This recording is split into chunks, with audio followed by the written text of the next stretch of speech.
আমার জীবনে আমি কখনো এরকম দেখি নাই যে একসাথে 5টা লাশ। কষ্ট সইবার মতো আর অবশিষ্ট কেউ রইল না। নিভে গেল একটি পরিবারের সবকটি প্রাণ। একে একে পরপারে চলে গেলেন স্বামী, স্ত্রী ও তাদের 3 সন্তান। গ্যাসের আগুনে দগ্ধ হয়ে হাসপাতালে চিকিৎসাধীন অবস্থায় পর্যায়ক্রমে মৃত্যুর কোলে ঢলে পড়েন তারা। মারা গেছে জানতে পারছি যে এতে থাকে নারায়ণগঞ্জে, সেখানে সে কাঁচামালের ব্যবসা করে।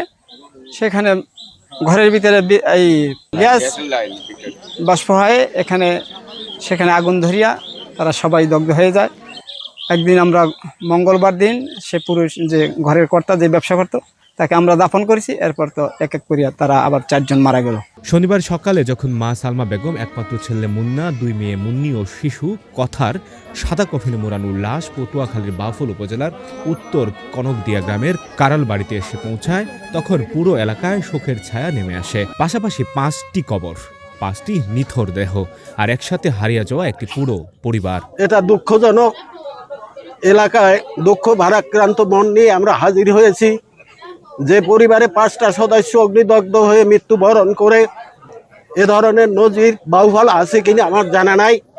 আপনারা যারা আছেন সবাই তাদের রূহের মাগফিরাত কামনা করবেন। একই সারিতে পাশাপাশি 5টি তাজা কবরের দিকে তাকিয়ে নির্বাক দাঁড়িয়েছিলেন শত শত মানুষ, স্তব্ধ এলাকাবাসী। আসলে পটুয়াখালী বাউফল কনকদিয়া ইউনিয়নের 7 নম্বর ওয়ার্ডের একই পরিবারে 5 জন সদস্য ছিল। তারা সবাই এক এক করে সবাই মারা গেছে।